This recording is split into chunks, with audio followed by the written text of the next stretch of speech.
Item ಯಾವುದೇ ಇರಲಿ try ಮಾಡಿ ಆಚಿ ಚಿಕನ್ ಮಸಾಲಾ. ಖಂಡಿತ ನಾನು ಒಬ್ಬ ನಿರ್ಮಾಪಕನ ಒಂದು ಏನು ಅನುಭವ ಇದೆ ಅದನ್ನೆಲ್ಲ ನಾನು ಶ್ರೇಯಸ್ ಅವ್ರಿಗೆ ಸ್ಟಾರ್ಟಿಂಗಲ್ಲೇ ಹೇಳಿದ್ದೆ. 7 ಕೋಟಿ ಮೇಲೆ ದಾಟ್ಬೇಡ ಸಿನಿಮಾ ಸ್ಟಾರ್ಟಿಂಗಲ್ಲೇ ಹೇಳಿದ್ದೆ ನಾನು, ಮಾಡಬೇಡಿ. ಯಾಕಂದರೆ ಈ ಸಿನಿಮಾ ಬಂದು ಬಿಫೋರ್ ಮಾದೇವ ನನಗೆ ಆಗಿದ್ದು. ಸೊ ನನಗೆ ಗೊತ್ತಿರಲಿಲ್ಲ ಥಿಯೇಟ್ರಿಕಲ್ಲಿ ಎಷ್ಟು ಓಪನಿಂಗ್ ಸಿಗುತ್ತೆ, ಎಷ್ಟು ಚೆನ್ನಾಗಿ ಆಗುತ್ತೆ ಅನ್ನೋದು. ಸೊ ನಾನು ಹೇಳಿದ್ದೆ. ಬಟ್ ಅವರು ಆ್ಯಂಡ್ ಅವರ ತಾಯಿಯವರು ಪದ್ಮಾವತಿ ಅವರು ತುಂಬ ಪ್ಯಾಷನೇಟ್ ಆಗಿದ್ರು. ಇಲ್ಲ, ಈ ಸಿನಿಮಾ ನಾವು ಮಾಡಬೇಕು ಅಂದರೆ ದೊಡ್ಡದಾಗೆ ಮಾಡಬೇಕು, ದೊಡ್ಡ ಸ್ಕೇಲಲ್ಲೇ ಮಾಡಬೇಕು ಅಂತ ಅವ್ರಿಗಿದ್ದಿತ್ತು. ಸೊ ಹಾಗಾಗಿ ಅವರು ಆ್ಯಂಡ್ ಚೈತನ್ಯ ಸರ್ ಜೊತೆ ಡಿಸ್ಕಸ್ ಮಾಡಿದಾಗ, but budgeting wise Chaitanya sir ಏನು ಇನ್ವಾಲ್ವ್ ಆಗಿರಲಿಲ್ಲ. ಬಟ್ ನಾವು ಎಷ್ಟು ಕಂಟ್ರೋಲ್ ಮಾಡಕ್ ಹೋದ್ರು ಬಟ್ ಸ್ಕೇಲ್ ದೊಡ್ಡದಾಗ್ತಾನೆ ಹೋಗ್ತಿತ್ತು. ಯಾವಾಗ ಸಂತೋಷ್ ನಾರಾಯಣ್ ಅವರು ಒಳಗಡೆ ಬಂದ್ರು ಅದಕ್ಕಿಂತ ನೆಕ್ಸ್ಟ್ ಸ್ಕೇಲ್ ಹೋಯ್ತು. But end of the day ಎಲ್ಲ ಕೂತ್ಕೊಂಡು ಲೆಕ್ಕಾಚಾರ ನೋಡಿದಾಗ ಇವತ್ತು ಆ್ಯಂಡ್ ಮಾದೇವನು ಆಗಿರೋದ್ರಿಂದ ನನಗೆ ಆ್ಯಂಡ್ ಟಿ ಸೀರೀಸ್ ಅವರು ಬೈ ಮಾಡಿದ್ರು ಸಿನಿಮಾನ. ಸೊ ಎಲ್ಲ ಲೆಕ್ಕಾಚಾರ ನೋಡಿದಾಗ ಚೆನ್ನಾಗಿ ಆಗ್ತಿದೆ. ಆ್ಯಂಡ್ ಪ್ರೊಡ್ಯೂಸರ್ ಅವ್ರಿಗೆ ಖಂಡಿತ ಹಾಕಿರೋ ಬಂಡವಾಳ ವಾಪಸ್ ಬರುತ್ತೆ ಅನ್ನೋ ನಂಬಿಕೆ ಇವತ್ತಿಗಿದೆ. ಆ್ಯಂಡ್ ಭಾಳ ಎಚ್ಚರವಾಗಿಯೇ ನಾವು ನಿರ್ಮಾಪಕರ ಸ್ಥಾನದಲ್ಲಿ ನಿಂತ್ಕೊಂಡು ಭಾಳ ಎಚ್ಚರವಾಗಿ ನಾವು ಒಂದೊಂದು ಹೆಜ್ಜೆನೂ ಮುಂದೆ ಇಟ್ವಿ. ಆ ಥರ ನೋಡ್ಬೇಕಾದ್ರೆ ಬಿಕಾಸ್ ಆ ದಿನಗಳಲ್ಲಿರೋ ಕಾಸ್ಟ್ ಅಷ್ಟೂ ಬರಬೇಕು, ವಾಪಸ್ ಬರಬೇಕು ಅಂತ ಇಷ್ಟಪಟ್ಟಿದ್ದು ಶ್ರೇಯಸ್ ಅವರು.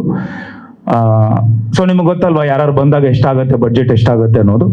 ಆ್ಯಂಡ್ ಸಿನಿಮಾ ಭಾಳ ಚೆನ್ನಾಗಿ ಬಂದಿದೆ, ದೊಡ್ಡದಾಗಿ ಬಂದಿದೆ, ದೊಡ್ಡ ಸ್ಕೇಲಾಗಿ ಬಂದಿದೆ.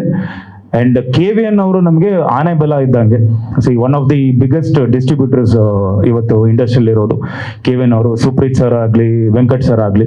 ಸೊ ಅವರು ಸಿನಿಮಾ ನೋಡಿದ್ದಾರೆ, ಸಿನಿಮಾ ನೋಡಿ ಖುಷಿ ಪಟ್ಟು ಅವರು ಏನು ಡಿಸ್ಟ್ರಿಬ್ಯೂಷನ್ ಅನುಭವ ಏನಿದೆಯೋ ಅದನ್ನು ದುಪ್ಪಟ್ಟು ಮಾಡಿ, ಇಲ್ಲ ಈ ಸಿನಿಮಾ ಇನ್ನೂ ಚೆನ್ನಾಗಿ ಬರಬೇಕು ಅಂತ ಹೇಳಿ ನಮ್ಮ ಪ್ರವೀಣ್ ಅವರು, ಏನು PR ಪ್ರವೀಣ್ ಅವರು ಇದಾರಲ್ಲ, ಅವ್ರ ಜೊತೆ ಡಿಸ್ಕಸ್ ಮಾಡಿ ಸಿನಿಮಾ ಚೆನ್ನಾಗಿ ಬಂದಿದೆ, ಇದನ್ನು ರೀಚ್ ಮಾಡಿದ್ರೆ ಖಂಡಿತ ಈ ಸಿನಿಮಾ ನಿಂತ್ಕೊಳ್ಳುತ್ತೆ, ಗೆಲ್ಲುತ್ತೆ ಅನ್ನೋ ನಂಬಿಕೆ ಅವರು ಕೊಟ್ಟಿದ್ದಾರೆ.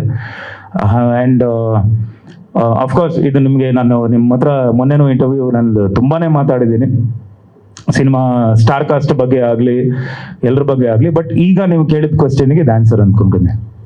ವಿನೋದ್ ಸರ್. Yes sir. ಯಾವುದೇ ಹೀರೋ ಆದ್ರೂ ಕೂಡ ಭೂಗತ ಲೋಕದ ಸಿನಿಮಾಗಳನ್ನು ಒಪ್ಪಿಕೊಳ್ಳಿಕ್ಕೆ ಭಯ ಪಡ್ತಾರೆ. ಕೆಲವರು ಹಿಟ್ ಹೆಜ್ಜೆನ ಹಿಂದೆ ಇಡೋದು ಸಹಜ, ಆದ್ರೆ ನೀವು ಮುಂದೆ ಇಟ್ಟಿದ್ದೀರಾ. ಸೊ ಹೇಗೆ ಸವಾಲನ್ನು ಸ್ವೀಕರಿಸ್ತೀರಾ? ಯಾಕಂತ ಹೇಳಿದ್ರೆ ಭೂಗತ ಲೋಕದ ಸಿನಿಮಾಗಳಂತ ಹೇಳಿದ್ರೆ ಒಂದಷ್ಟು ವಿವಾದಗಳು ಹುಟ್ಟೋದು ಸಹಜ, ಕಾನೂನು ಹೋರಾಟಗಳು ಹುಟ್ಟೋದು ಸಹಜ. ಸೊ ಹಾಗಾಗಿ ಯಾವ ರೀತಿ ರೆಡಿ ಆಗಿದ್ದೀರಾ? ಸರ್, ಮೊದಲನೇದಾಗಿ ಒಬ್ಬ ನಟ ಯಾವುದಕ್ಕೂ ಹೆದರಬಾರ್ದು. ಯಾವ ಒಂದು ಪಾತ್ರ ಬಂದ್ರೂ ಅದನ್ನ ಮಾಡಬೇಕು, ನಿಭಾಯಿಸಬಲ್ಲ ಅನ್ನೋ ನಂಬಿಕೆ ಇದ್ರೆ ಖಂಡಿತ ಯಾವುದೇ ಒಂದು ಪಾತ್ರ ಬಂದ್ರೂ ಮಾಡೇ ಮಾಡ್ತಾರೆ ಸರ್. ಎರಡನೇದಾಗಿ ನಮಗೆ ಇದು ಕಾಲ್ಪನಿಕ ಸಿನಿಮಾ, ಇದು ಒರಿಜಿನಲ್ ಸಬ್ಜೆಕ್ಟ್ ಅಲ್ಲ ಅಂತ. This is fiction cinema. ಒಂದಿಷ್ಟು ಇನ್ಫ್ಲೂಯೆನ್ಸ್ ಇರಬಹುದು, ಬೇರೆಯವರ ಒಂದು ಹೆಸರುಗಳಾಗ್ಲಿ ಅಥವಾ ಇನ್ಫ್ಲೂಯೆನ್ಸ್ ಇರಬಹುದು. ಹಾಗಾಗಿ ನನಗೆ ಯಾವುದೇ ರೀತಿ, ಯಾಕಂದ್ರೆ ಇದು ಸಿನಿಮಾ ರೀತಿಯಲ್ಲಿ ನೋಡಿದಾಗ ನಿಮಗೆ ಏನು ಅನ್ಸಲ್ಲ. And this is not a biopic. To be frank, biopic ಮಾಡಿದಾಗ ಇವೆಲ್ಲ ನಿಮಗೆ ಅನ್ಸ್ಬೋದು, ಎಲ್ಲ ಇದನ್ನ ಮಾಡ್ತಾ ಇದೀವಿ ಅಥವಾ ಅವರ ಫ್ಯಾಮಿಲಿಯಿಂದ ಏನಾದರೂ ಪ್ರಾಬ್ಲಮ್ ಬರ್ಬೋದು ಅಥವಾ ಬೇರೆಯವ್ರ ಬಗ್ಗೆ ಬರ್ಬೋದು ಅಂತ. This is not a biopic ಮಾಡಿದ್ರೆ ಖಂಡಿತ ಒಂದು ಅವರ ಪರ್ಮಿಷನ್ಗಳು ಬೇಕಾಗುತ್ತೆ. ಸೊ ಯಾವುದೇ ರೀತಿಯಾದ ಭಯ ಇಲ್ಲ. ಹಾಗಾಗಿ ಆ್ಯಂಡ್ ಮೋರ್ ಓವರ್ ನನಗೆ ಭಾಳ ಈಸಿ ಇತ್ತು ಈ ಸಿನಿಮಾ ನಿಭಾಯಿಸೋದು. ಬಲರಾಮ ಅನ್ನೋದು ಏನಕ್ಕೆ ಅಂದರೆ, I was born and bought up in Fraser Town. ಈ ಕಡೆ ಶಿವಾಜಿನಗರ ಇತ್ತು, ಈ ಕಡೆ ಟ್ಯಾನರಿ ರೋಡ್ ಇತ್ತು. ನಿಮ್ಗೆ ಗೊತ್ತಿದೆಯೋ ಇಲ್ಲೋ ಗೊತ್ತಿಲ್ಲ, ಫ್ರೇಜರ್ ಟೌನ್. ಈ ಕಡೆ ಮಾಸ್ಕ್ ರೋಡ್ ಇತ್ತು. ಸೊ ನನ್ನ ಚೈಲ್ಡ್ಹುಡ್ ಫುಲ್ಲು ನಾನು ಬಂದು ಎಲ್ಲ ಹುಡುಗರು ಅದಾದ್ಮೇಲೆ ಎಲ್ಲ ನೋಡ್ಕೊಂಡೇ ಬೆಳೆದಿದ್ದೀನಿ ಸರ್ ಅಲ್ಲಿ. ಎಲ್ಲ ರೌಡಿಸಮ್ ಆಗಲಿ, ಎಲ್ಲ ಹುಡುಗರು ಆಗಲಿ. ಸೊ ನಾವು ಅದೇ ಒಂದು ಗಾಳಿಪಟಕ್ಕೆಲ್ಲ ಜಗಳಗಳ ಆಡಿರೋದು ಉಂಟು, ಸುಮ್ಮನೆ ಯಾವುದೋ ಒಂದು ಪಾರಿವಾಳಕ್ಕೆಲ್ಲ ಜಗಳಗಳ ಆಡಿರೋದು ಉಂಟು. ಸೊ ಐ ಸೀನ್ ದಟ್ ಇದು ಆ ಫೀಲ್ಡ್ನ ನೋಡ್ಕೊಂಡು ಬೆಳೆದಿದ್ದೀನಿ. ನಮ್ಮ ಹುಡುಗರು ಎಷ್ಟೊಂದು ಜನ ಜೇಸಿಗೆ ಹೋಗಿದ್ದಾರೆ, ಎಷ್ಟೊಂದು ಜನ ಏನೂ ಮಾಡಿರಲ್ಲ, ಸುಮ್ಮನೆ ಬಾರ ಮಚ್ಚ ಅಂತ ಹೆಗಲ್ ಮೇಲೆ ಕೈ ಹಾಕೊಂಡು ಹೋಗಿ ಏನೋ ಕೇಸ್ಗಳು ಮಾಡಿಬಿಟ್ಟು ಅಂಧರಾಗಿರೋದು ನೋಡಿದ್ದಾರೆ. ನಾನು ಜೇಸಿಗೆಲ್ಲ ಹೋದಾಗ ಏನು ಕೇಸ್ಗಳೇ ಮಾಡಿರೋ ಹುಡುಗರು, ಮಾಡದೇ ಇರೋ ಹುಡುಗರೆಲ್ಲ ಹಣ ಏನಣ್ಣ ಹಿಂಗೆ ಆಗ್ಬಿಡ್ತು ಅಂತೆಲ್ಲ ಹೇಳಿರೋದೆಲ್ಲ ನೋಡಿದ್ದೀನಿ. ಸೊ ಆ ಕಷ್ಟಗಳೆಲ್ಲ ಐ ವಾಸ್ ಇಂಟು, ನಮ್ಮ ಫ್ರೆಂಡ್ಸು ತುಂಬ ಜನ ಇದ್ದಾರೆ. ಹಾಗಾಗಿ ಇವತ್ತಿಗೂ ನಾನು ಇನ್ನೊಂದು ವಿಷಯ ಹೇಳಕ್ಕೆ ಇಷ್ಟಪಡ್ತೀನಿ. ನನ್ನ ಮಾದೇವ ಸಿನಿಮಾ ಹೊರಗಡೆ ಬರೋಕ್ಕೆ ಮುಂಚೆ ಸಾಕಷ್ಟು ಪ್ರಾಬ್ಲಮ್ಗಳಿತ್ತು. ಸುಮಾರು ಜನ ಸ್ಟೇಗಳೆಲ್ಲ ತಂದಿದ್ರು. ಬಹಳ ಪ್ರಾಬ್ಲಮ್ಗಳಿತ್ತು. ನನಗೆ ಮುಂಚೆನೇ ಪರಿಚಯ ಆಗಿದ್ದು ಅಗ್ನಿಶ್ರೀಧರ್ ಸಾಹೇಬರು ಹಾಗೂ ಭಜನ್ ಸಾಹೇಬರು. ನನಗೆ ಬಹಳನೇ ಒಂದು ಫ್ಯಾಮಿಲಿ ಫ್ರೆಂಡ್ಸ್, ನಮ್ಮ ತಂದೆಯ ಮೇಲೆ ತುಂಬ ಗೌರವ ಇದೆ ಅವ್ರಿಗೆ. ಹಾಗಾಗಿ ನನಗೆ ಮಾದೇವ ರಿಲೀಸ್ ಆಗೋಕ್ಕೆ ಅವರು ಎಲ್ಲರನ್ನು ಕರೆಸಿ ಕೂರಿಸಿ ಇವೆಲ್ಲ ಮಾಡಬೇಡಿ, ಸಿನಿಮಾ ರಿಲೀಸ್ ಆಗಲಿ ಅಂತ ಹೇಳಿ ಒಂದು ಮಾತು ಹೇಳ್ತಾರೆ, ಇವನು ನನ್ನ ಮನೆ ಮಗ, ಈ ಸಿನಿಮಾಗೆ ಯಾರು ಏನು ಪ್ರಾಬ್ಲಮ್ ಮಾಡಬಾರ್ದು ಅಂತ ರಿಲೀಸ್ ಮಾಡಿಸಿ ಸಿನಿಮಾ ಹೋಗಿ ಅಲ್ಲೇ ಕನಕಪುರ ರೋಡಲ್ಲಿ ಸಿನಿಮಾ ನೋಡ್ಕೊಂಡ್ಬಂದು ನನಗೆ ಫೋನ್ ಮಾಡಿ ತುಂಬ ಚೆನ್ನಾಗಿ ಮಾಡಿದೆ ನೀನು ಅಂತ ಹೇಳಿದವರು ಅವರು. ಸೊ ಹಾಗಾಗಿ ನನಗೇನು ಅವ್ರಿಗೂ ನನ್ನ ಬಗ್ಗೆ ಒಂದು ನಾನು ಬೆಳಿಬೇಕು, ಚೆನ್ನಾಗಿ ಮಾಡಬೇಕು ಅಂತ ಒಂದು ಒಲವು ಇದೆ. ಸೊ ಹಾಗಾಗಿ ಯಾವುದು ಏನು ಪ್ರಾಬ್ಲಮ್ ಆಗಲ್ಲ ಅಂತ ಗೊತ್ತಿದೆ ಸರ್. ವಿನೋದ್, ನಿಮ್ಮ ಸಿನಿಮಾ ಜರ್ನಿಗೆ, ನಿಮ್ಮ ಸಿನಿಗ್ರಾಫ್ಗೆ ಈ ಸಿನಿಮಾ ಎಷ್ಟು ಇಂಪಾರ್ಟೆನ್ಸ್ ಅನ್ಸುತ್ತೆ? ಯಾಕಂದ್ರೆ ಒಂದು ವಕ್ತ ಚೇಂಜ್ ಆಗ್ತಾನೆ ಇದೆ, step by step change over ಆಗಬೇಕು. ಸೊ ಈ ಸಿನಿಮಾ ನಿಮ್ಮ ಸಿನಿಗ್ರಾಫ್ಗೆ ಎಷ್ಟು ಇಂಪಾರ್ಟೆನ್ಸ್ ಆಗುತ್ತೆ? ಸರ್ ಖಂಡಿತ. ಈಗ ನನ್ನ ಗ್ರಾಫ್ ನೀವು ನೋಡ್ಕೊಂಡ್ ಬಂದ್ರೆ, ಸೊ ಮಾದೇವ ಇಂದ ನಾನು ಟೋಟಲ್ ಚೇಂಜ್ ಆಗಿದ್ದೀನಿ. ಸೊ ಅಲ್ಲಿಂದ ನೆಲ್ಸನ್ ಆಗಲಿ ಅಥವಾ ಬಲರಾಮ ಆಗಲಿ, ನನ್ನ ಸಿನಿಮಾ ರಾಘವ ಲಂಕಾಸುರ ಆಗಲಿ, ಇದೆಲ್ಲನೂ ಬೇರೆ ಬೇರೆ ಬೇರೆ ಪಾತ್ರಗಳು ಮಾಡ್ತಿದ್ದೀನಿ. ಬಟ್ ಇವತ್ತು ನಾನು ಈ ಸ್ಟೇಜ್ ಮೇಲೆ ಹೇಳಕ್ ಇಷ್ಟಪಡ್ತೀನಿ, ನನ್ನ ಸಿನಿ ಕರಿಯರ್ ಅಲ್ಲಿ one of the biggest cinema ಇದು ಬಲರಾಮ.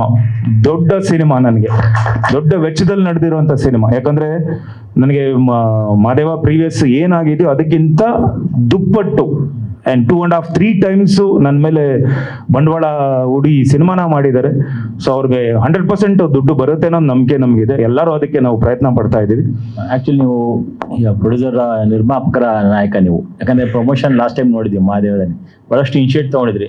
ಈ ಸಿನಿಮಾಗೆ ಏನು ಪ್ಲಾನ್ ಔಟ್ ಮಾಡ್ಕೊಂಡಿದ್ದೀರಾ? ಸರ್ ತುಂಬಾ ಪ್ಲಾನ್ಸ್ ಇದೆ ಸರ್, ಎಲ್ಲ ಕೂತು ಮಾತಾಡ್ತಿದ್ದೀವಿ. ಯಾಕಂದ್ರೆ ಆಲ್ ಆಫ್ ದ ಸಡನ್ ನಮಗೆ KVN ಅವರು ನಮಗೆ ಡೇಟ್ ಕೊಡ್ತಾರೆ, ಸುಪ್ರೀತ್ ಸರ್ ಅವರು 26th ಬಂದ್ಬಿಡಿ, ಯಾಕಂದ್ರೆ ಇನ್ನು ಯಾವ್ದು ಸಿನಿಮಾಗಳಿಲ್ಲ ನೋಡಿ, ಸಿನಿಮಾ ಚೆನ್ನಾಗಿ ಬಂದಿದ್ರೆ ಬಂದ್ಬಿಡಿ ಅಂತಾರೆ. ಸೊ ಆಲ್ರೆಡಿ ನಮಗೆ ಪೋಸ್ಟ್ ಪ್ರೊಡಕ್ಷನ್ ಕೆಲಸಗಳು 80-85-90% ಏನೋ ಕೆಲಸಗಳು ಮುಗ್ದಿತ್ತು. ಸೊ ಆ ಟೈಮಲ್ಲಿ ನಮಗೆ ಡೇಟ್ ಕೊಟ್ಟಾಗ ಸ್ವಲ್ಪ ಕೆಲಸಗಳು ಫಾಸ್ಟ್ ಮಾಡಿದ್ವಿ. ಅಂಡ್ ನಮಗೆ ಸಾರಿ ಕ್ವಶನ್ ಮಾಡ್ಬಿಟ್ಟಿದ್ರಿ, ಪ್ರಮೋಷನ್ ಅಲ್ಲ, ಸಾರಿ ಸರ್. ಅಂಡ್ ಸೊ ಬೇಗನೆ ಅದು ನಮಗೆ ಟೈಮ್ ಕೊಟ್ಟಿದ್ರಿಂದ ಒಂದು ಬಹಳ ಚಿಕ್ಕ ಟೈಮ್ ಇದೆ, 2-3 months ಇದ್ದಿದ್ರಿಂದ ನಾವು ಬೇಗನೆ ಬೇರೆ ತರದ ಪ್ರಮೋಷನ್ ಎಲ್ಲ ಮಾಡ್ತಿದ್ವಿ. So all of the sudden ನಮಗೆ ಡೇಟ್ ಕೊಟ್ಟಿದ್ರಿಂದ so we are trying to hurry up. We are ಎಲ್ಲ ಕೂತು ಮಾತಾಡಿ ಈಗ ಮೊನ್ನೆ ಐ ಥಿಂಕ್ 3-4 days ಇಂದ ನಾನು ಹಾಗೂ ನಿರ್ದೇಶಕರು KM ಚೈತನ್ಯ ಸರ್ ಅವರು ಯಾವ ತರ ಆಗಿದೀವಿ ಅಂದ್ರೆ ಬ್ಲಾಂಕ್ ಆಗ್ಬಿಟ್ಟಿದೀವಿ. ಯಾವ ಚಾನಲ್ ಏನ್ ಮಾತಾಡಿದೀವಿ ಮತ್ತೆ ಅದನ್ನೇ ರಿಪೀಟ್ ಮೋಡಲ್ಲಿ ನಾವು ಲೂಪ್ ಮೋಡಲ್ ಮಾತಾಡ್ತಿದ್ವಿ. ನಮ್ಗೆ ಎಷ್ಟು almost I think summer around 12 ಎಲ್ಲಾರು ನಿಮ್ಮ ಹತ್ರ ಎಲ್ಲರ ಹತ್ರ ಮಾತಾಡ್ತಿದ್ದೀವಿ. ಸೊ ಅದು ಈ ಪ್ರಮೋಷನ್ ಆದಮೇಲೆ ಐ ಥಿಂಕ್ ವೆಬ್ಸೈಟ್ಗಳಲ್ಲಿ ಸೋಷಿಯಲ್ ಮೀಡಿಯಲ್ಲಿ ಬರಕ್ ಸ್ಟಾರ್ಟ್ ಆಗುತ್ತೆ. So we are trying to do our best sir. Reach ಆಗ್ತಿದೆ. And I think last week, because ಮಾದೇವನು ಹಂಗೆ ಮಾಡಿದ್ದು, ಲಾಸ್ಟ್ ವೀಕ್ ಉತ್ತರ ಕರ್ನಾಟಕ ಹೋಗಿದ್ದೆ. So cinema before release. So ಹಾಗೆ ಈ ಸಿನಿಮಾಗೂ ಒಂದಿಷ್ಟು ತಯಾರಿ ತಗೊಂತಿದ್ವಿ. ಶ್ರೇಯಸ್ ಸರ್,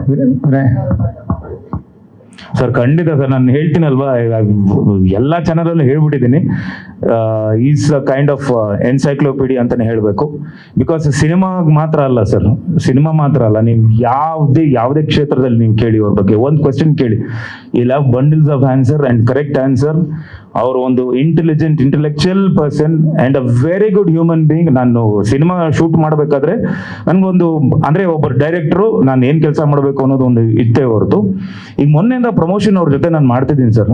ಅವರಾಗ್ಲಿ, ಅವರ ಲೆಗಸಿ, ಅವರ ತಂದೆಯವರಾಗ್ಲಿ, ಅವರ ತಾತ ಅವರಾಗ್ಲಿ, ಆ ಲೆಗಸಿಯಿಂದ ಬಂದಿರೋರು. ಅದಾದ್ಮೇಲೆ ನೀವು ಯಾವುದೇ ರೀತಿಯ ಕ್ವೆಶ್ಚನ್ ಕೇಳಿದ್ರೆ ನಮ್ಗೆಲ್ಲ ಒಂದು ಡೈಮೆನ್ಷನ್ ಇತ್ತು ಅಂದ್ರೆ ಅವ್ರು ನೋಡೋ ನೋಟನೇ ಬೇರೆ ತರ ಇರುತ್ತೆ. ಅವರ ಒಂದು ಪ್ರೆಸೆಂಟೇಷನ್, ಸ್ಕ್ರೀನ್ ಪ್ರೆಸೆಂಟೇಷನ್ ಬೇರೆ ತರ ಇರುತ್ತೆ. I felt very happy, I am very proud. And ನನಗೆ ನಾನು ತುಂಬಾ ಅಡ್ಮೈರ್ ಮಾಡ್ತೀನಿ ಸರ್ ಅವ್ರನ್ನ. ನನ್ ಇನ್ನೂ ಎಷ್ಟೇ ಈ ಸಿನಿಮಾ ಆದ್ಮೇಲೆ, ಈ ಸಿನಿಮಾ ಗೆಲ್ಬೇಕು, ಈ ಸಿನಿಮಾ ಆದ್ಮೇಲೆ ಅವ್ರು ಎಷ್ಟು ಯಾವಾಗ ಅವ್ರನ್ನ ನನ್ನ ಜೊತೆ ಕೆಲಸ ಮಾಡಬೇಕು ಅಂತ ಇಷ್ಟಪಟ್ಟರೆ ನಾನು ಖಂಡಿತ I will be ready to work with him. Such a wonderful director. Of course ಇವಾಗ ಎಲ್ಲ ಹೇಳಿದ್ರು, ತಾರಮಾನು ಹೇಳಿದ್ರು, ಮೈಕೆಲ್ಲ ಹೊಡೆದಾಕಿದ್ರು ಅಂತ ಹೇಳಿ. ಸರ್ ನಾನು ಈಗ ನನ್ಗೇನೋ ಬೇಕು, ಒಂದು ಫ್ರೇಮಲ್ಲಿ ಏನೋ ಬೇಕು ಅಂತ ನಾನು ಬಯಸಿದ್ರೆ ನಾನು ಚೆನ್ನಾಗಿ ಬರೋವರೆಗೂ ನಾನು ಬಿಡಲ್ಲ ಸರ್. ನನ್ಗೆ ಹಿಂಗೆ ಬೇಕು ಅಂತ ಇರುತ್ತೆ. ಆ ಥರ ಇರಬೇಕಾದ್ರೆ ದೊಡ್ಡ ಪ್ರೊಡಕ್ಷನ್, ಒಂದು ಅಷ್ಟು ಖರ್ಚು, ಅಷ್ಟು ವೆಚ್ಚದಲ್ಲಿ ಒಂದು ಸಿನಿಮಾ ಮಾಡ್ತಿದ್ದಾರೆ. ಆಮೇಲೆ ಅಷ್ಟು ಜನ ಆರ್ಟಿಸ್ಟು ಬಾಂಬೆಯಿಂದ ಕರ್ಸಿರ್ತೀವಿ, ಟೈಮೆಲ್ಲ ಹೋಗ್ತಿರುತ್ತೆ. ಆ ಥರ ಇರ್ಬೇಕಾದ್ರೆ ಯಾರೋ ಒಂದು ಸಣ್ಣ ಮಿಸ್ಟೇಕ್ ಮಾಡಿದಾಗ ಖಂಡಿತ ಕೋಪ ಬಂದೇ ಬರುತ್ತೆ, ಯಾರೇ ಆಗಿರಲಿ. ಅದು ನನ್ಗೆ ಕರೆಕ್ಟಾಗಿ ಬರಬೇಕು ಅನ್ನೋದು ಅವರ ಒಂದು ಇದು. ಸೊ ಹಾಗಾಗಿ ಅವರು ಕೋಪ ಮಾಡ್ಕೊಳ್ಳೋದು ಏನು ತಪ್ಪಿಲ್ಲ. And I felt very happy and I admire him. I love him so much.